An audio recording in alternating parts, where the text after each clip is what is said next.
모의고사 성적표 보는 방법. 오늘은 모의고사 성적표 보는 방법 얘기해 볼게요.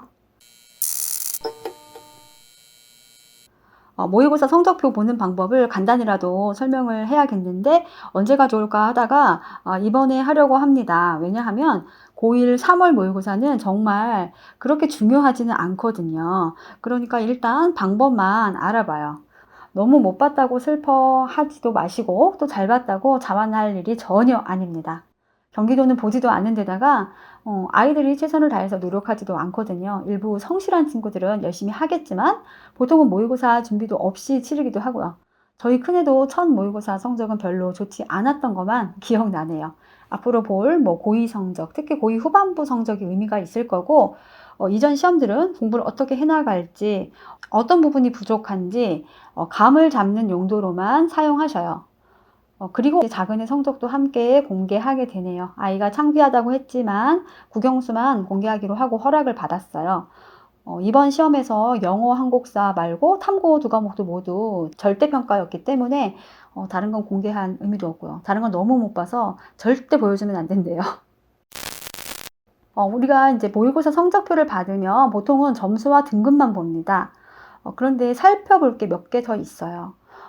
일단 원점수, 표준점수, 전국 100분위. 원점수는 실제로 내가 맞은 점수죠. 우리가 늘 알고 있던 점수. 저희 애가 국어 69점 3등급, 수학은 94점 1등급, 영어는 100점 맞았습니다. 국어 2컷이 72점이라서 3점짜리 하나 더 맞았으면 2등급은 됐을 거라며 아쉬워했지만 사실 이 점수는 수능 가면 4, 5등급 점수죠. 졸았다는 건 핑계고 갈 길이 정말 멉니다. 수학 1등급 컷은 85점인데 94점이면 나름 선방했네요. 수학학원은 단 한 번도 가본 적이 없이 혼자 한 거 치고 잘한 거죠. 표준 점수는 자신의 상대적인 위치에 따른 점수입니다. 국어 수학의 표준 점수는 0에서 200점 사이이면서 평균을 100으로 놓고 내가 평균에서 얼마나 떨어져 있는지 그 변환한 분포상에서 어디쯤에 위치하는지를 알려주는 거죠. 원점수가 같아도 난이도에 따라서 점수가 달라지는 겁니다. 똑같이 100점을 맞아도 문제가 쉬우면 132, 135점. 이제 문제가 어려우면 130점대 후반대, 정말 어려우면 140점대도 나온 것 같아요. 쉬울 때 100점과 어려울 때 100점을 다르게 평가한다는 거죠.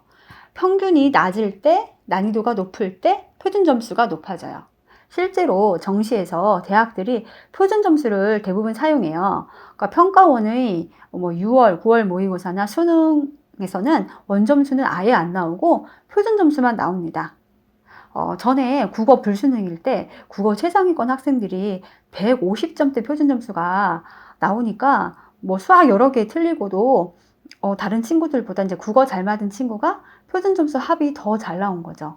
그래서 그 해는 국어 잘 나온 친구들이 좋은 대학을 간 거예요. 또 탐구 과목 선택에서 다 만점을 맞는다고 가정할 때 난이도가 다르면 표준 점수가 많이 달라져서 유불리가 있다고 하죠. 나는 열심히 해서 다 맞았는데도 시험 그 난이도가 낮아지면 표준 점수가 낮아지는 거죠. 고1, 2 때는 크게 주의 깊게 보시진 않아도 되지만 결국은 그게 점수예요. 난이도에 따라 달라지니까 예측하기도 힘든 거고. 근데 이제 고3 때는 주의 깊게 보시게 될 겁니다. 저희 애는 국어가 122점이고 수학은 145점이나 나왔네요.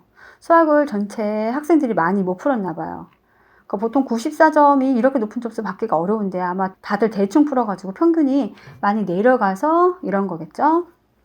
그리고 전국 100분위. 100분위는 전체 학생을 100으로 가정했을 때 내 위치, 내 등수를 말합니다. 저희의 국어 100분위가 85% 정도 되니까 뒤로 85명이 되는 거고요. 수학은 98.99%니까 뒤로 98명 이상이 있다는 겁니다. 등급은 우리가 말하는 등급 비율이 있죠. 그대로 하는 거예요. 단 수능이나 이렇게 모의고사에서는 동점자는 그대로 그 등급을 유지합니다. 그리고 등급을 볼 때 또 하나 볼 게 있어요. 영어는 절대 평가라서 90점 넘으면 무조건 1등급, 80점 넘으면 무조건 2등급이죠. 여기서 등급 비율을 볼 수가 있어요. 저희 애가 이제 100점을 맞았고 학교에서도 고득점자들이 무척 많아서 영어 정말 쉬웠구나는 생각했어요. 그런데 정말 뜨악이죠. 14%가 넘네요. 처음에 절대평가를 하면서 7-8%를 목표로 한다고 했는데 지난해 수능에서도 1등급이 12%가 넘어서 말이 많았었는데요. 14%가 넘었으면 다른 과목 2등급 인원을 넘는 거죠.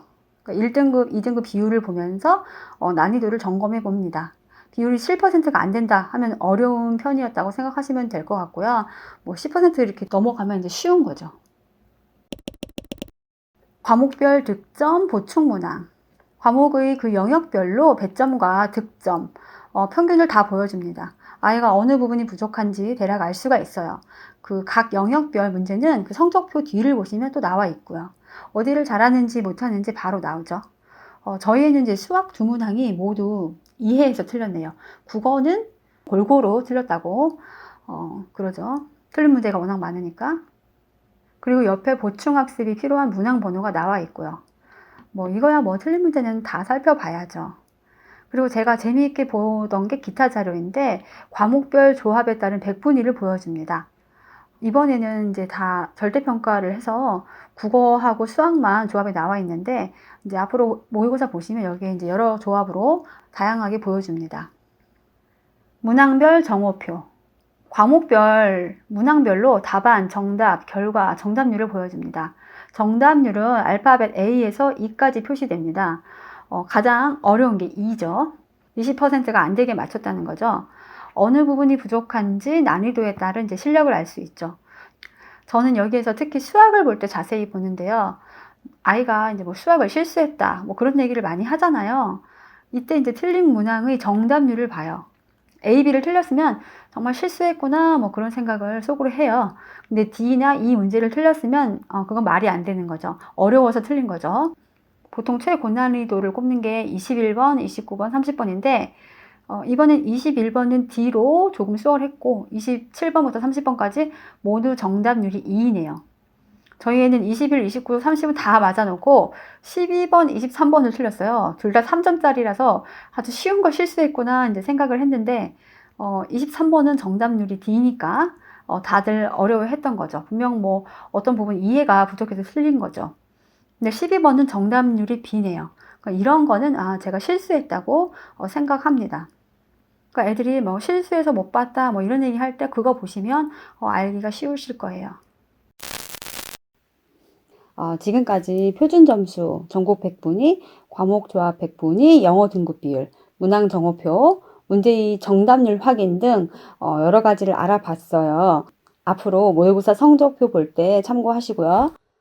그리고 이번 모의고사는 너무 신경 쓰지는 마세요. 앞으로 열심히 보충해가면 되니까요. 그나저나 내신이 문제죠. 저희는 이번 주가 중간고사인데 실수 없이 잘 봤으면 좋겠네요. 구독자님들, 아이들도 모두 좋은 결과 있길 바래요. 여기까지 하겠습니다. 안녕.